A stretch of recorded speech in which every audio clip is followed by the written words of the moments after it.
The hum of the community pool wrapped around the Saturday heat like a familiar blanket. Splashes echoed from the shallow end, a dog barked somewhere in the distance, and neighbors murmured as they fanned themselves or sought refuge under umbrellas. I held my coffee in one hand, a folded newspaper in the other, and watched my daughter Mia adjust her bright new swimsuit before sprinting toward the water.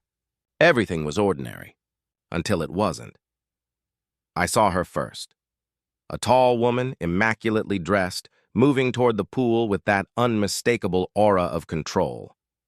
That kind of precise, measured stride that announces, "I'm here to manage your life." "Shh, Karen," I muttered under my breath.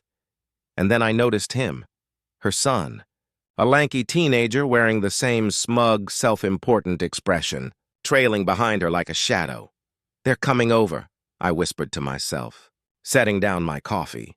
Her eyes had that gleam, the one that said she already owned this space, this moment, even my daughter. I should have looked away. I didn't. "Hi there," she said, voice saccharine but sharp.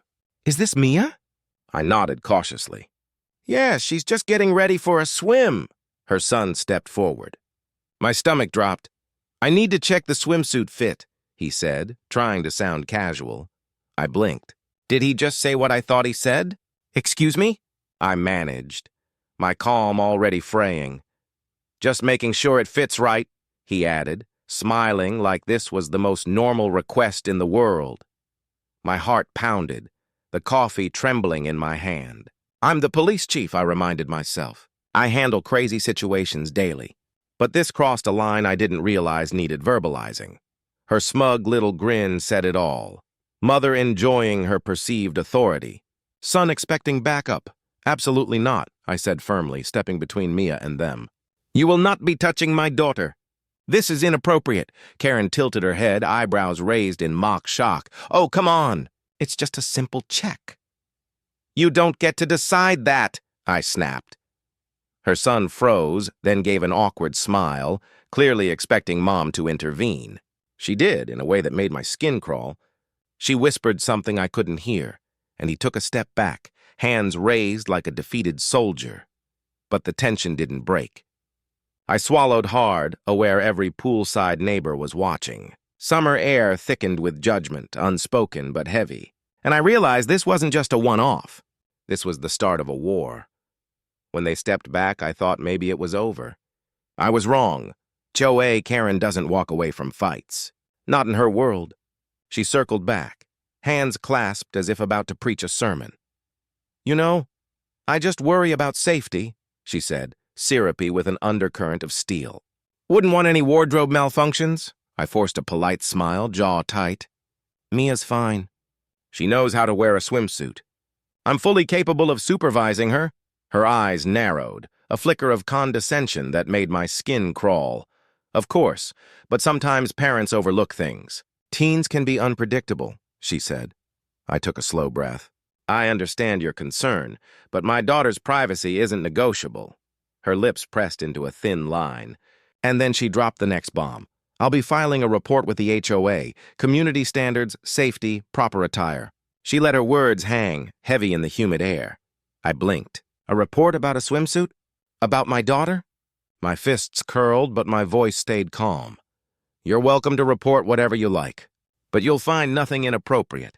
Her son shifted, eyes darting nervously between us. "Mom, maybe we should just—" "Quiet, Jeremy," she snapped, that parental command leaving no room for argument. The pool went silent. Parents peeked over towels. Kids froze mid-splash. A few wide-eyed stares told me, this is about to get messy. I stepped closer, voice low. "Listen, I don't care about HOA politics. My daughter is off limits. Want to complain? Fine, but never put her in a situation like this again." Her expression didn't change. If anything, the corner of her mouth curled in a way that made my stomach twist. She saw this as a challenge. Before I could respond, her phone buzzed. She glanced down, then back at me, smiling without warmth.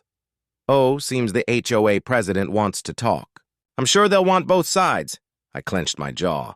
She wasn't stopping at a warning or a passive-aggressive comment. She was dragging the whole HOA machinery into our lives. War drums were beating. Mia tugged my hand. "Mom, can we just go?" I wanted to say yes, retreat, vanish. But walking away now would signal weakness. HOA Karen had declared open season. By Monday, simmering tension became a full-blown headache. I stood in my kitchen, coffee steaming in hand, scrolling through emails when one caught my eye. A message from the HOA president requesting an urgent discussion about community pool standards. My stomach sank. That was polite HOA code for, "We're about to drag you through the bureaucratic hell." I arrived at the HOA office, a sterile little room with fluorescent lights buzzing overhead. The receptionist offered a nervous smile as I walked past. Apparently, word travels fast when HOA Karen is on a mission. Inside, Karen was already seated, a stack of neatly highlighted papers in front of her.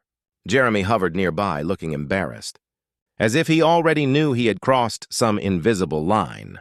The HOA president, a man in his 50s with pristine shoes, gestured for me to sit. "Thank you for coming." "Chief," he said, trying to stay neutral, "we received a concern regarding pool supervision and attire." His words were polite, but my gut told me the scales were already tipped. Karen leaned forward, all sweetness and fire. "I just want to ensure our children are safe and community standards are maintained," she said, slow and deliberate. "Not personal," she added, almost teasingly. "Not personal," I repeated, low and steady. "You suggested your teenage son inspect my daughter's swimsuit. That is personal. That is inappropriate. That crosses a line." The room went quiet. Jeremy fidgeted. The president adjusted his glasses, like he was solving a moral equation he didn't want to. Karen's eyes sparkled. That smug confidence of someone who knows how to weaponize bureaucracy. "Chief, you are respected in this community, but rules apply to everyone. I am simply advocating for compliance. For safety." I leaned back, arms crossed. "Advocating for safety doesn't give you the right to violate someone's boundaries." "Safety cannot come at the expense of decency." Jeremy's foot tapped nervously. Karen shot him a sharp glare. "We can discuss this calmly," she said, though her lips twitched in a smirk. "But I think it's clear the community needs reassurance that the rules are being enforced." Tension coiled in my chest.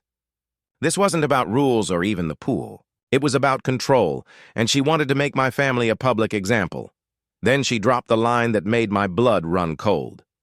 Perhaps a demonstration of proper attire standards would help. For everyone's benefit, I froze. The words hung in the air, a threat dressed in civility. My daughter's image flashed in my mind, and I knew HOA Karen wasn't done. This meeting was just the opening salvo. By week's end, I thought the poolside nightmare was contained. I was wrong. OA Karen was nothing if not relentless. By Thursday morning, my phone buzzed non-stop. Messages, notifications, comments on neighborhood social media threads. She had already launched her version of events online. I sat at my desk, staring in disbelief. There it was, a post with a blurred photo of the pool, caption dripping with feigned concern. She painted me as the overprotective parent refusing to comply with community safety standards. My chest tightened. I faced criminals, domestic disputes, high-speed chases, and yet this smear campaign felt like a personal attack. My phone rang. A neighbor, voice wary. "Did you see what she posted? People are talking." "Taking sides." I rubbed my temples. Taking sides? Exactly what Karen wanted. Division, gossip, leverage. Tension rippled through the neighborhood like static electricity. Even my closest neighbors eyed me with uncertainty. Later that day, I confronted Karen at the pool. She lounged in oversized sunglasses, the epitome of calm control. "Oh, Chief," she said sweetly, "I just wanted the community to understand the importance of appropriate supervision by posting accurate information about my family," I snapped, voice sharp for once. She tilted her head, disappointed at my frustration. "I'm just being transparent. People have a right to know. It's for the children, after all." I reminded myself to stay composed. This wasn't transparency. It was harassment. A small crowd lingered nearby, sensing the storm. Some hid behind umbrellas. Others peeked from lounge chairs. Karen's grin widened, relishing the drama. Then my phone buzzed again. Jeremy, under his mom's post, had left an awkward, half-apologetic comment, implying he meant no harm. The damage was done. I exhaled slowly, surveying the pool. Kids splashed, oblivious to the social tension slicing through the summer air. And in that moment, I realized just how far Karen would go. This wasn't about rules, swimsuits, or HOA politics. This was personal. I clenched my fists, the first spark of a plan forming. I wasn't letting a smear campaign dictate my daughter's safety or my authority. Karen had started the fire, and it was time to respond. It was Saturday again, a week after the initial poolside confrontation. Summer heat pressed down, the smell of chlorine blending with freshly cut grass. I arrived early, staking my ground before HOA Karen and her entourage could make their entrance. This wasn't just about defending my daughter anymore. This was about reclaiming the peace of our community. A few minutes later, she appeared, impeccably dressed as always, sunglasses perfectly perched on her nose. Jeremy trailed behind her, looking uneasy. The moment she saw me, that self-satisfied smirk curled her lips. She already thought she had won. I approached slowly, voice calm but firm. Karen, this ends today. The pool is not your stage. My family's privacy is non-negotiable. She tilted her head, feigning innocence. I'm just ensuring community standards are upheld. Chief, don't you want everyone to feel safe? I drew a deep breath, locking eyes with her. Safety doesn't include harassment. It doesn't include posting lies online. And it certainly doesn't include putting my daughter in an uncomfortable situation. You've crossed a line, and I'm here to make it clear. It stops now. The tension rippled across the pool area. Conversations paused. Kids froze mid-splash. Even the lifeguard leaned forward, sensing the climax of a neighborhood drama that had escalated far beyond swimsuits. Karen's smirk faltered just slightly. You're very serious about this? Very serious, I confirmed. And just to be clear, any further attempts, online or in person, will have consequences. My voice carried authority. Calm but unyielding. Jeremy shifted uneasily, muttering something about wanting to leave. Karen didn't respond right away. For a long moment, the summer air was heavy with nothing but tension. Then she sighed, a calculated exhale, and finally nodded. Fine. The matter is closed. For now. I didn't lower my guard. For now had better mean never again. She glanced at her son, then back at me, and walked away, heels clicking against the pavement. Jeremy followed, head down, mumbling apologies.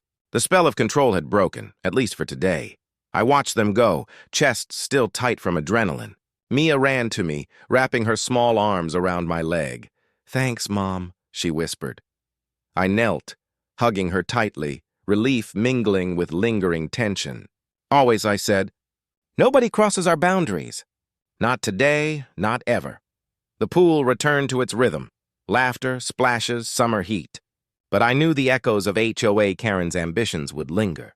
While I had won this battle, the subtle war for community control wasn't over. Yet in that moment, watching my daughter safe, I allowed myself a small victorious smile. The memory captured it all. Tension, escalation, confrontation, and finally, quiet triumph. Summer had its drama, but we survived. Stronger and united. If the tension of this story resonated with you, tap like, because defending your family and boundaries matters. Subscribe to Karen's Hub to catch every real-life showdown where ordinary people reclaim their power. And share your thoughts below. How would you handle a neighbor crossing the line?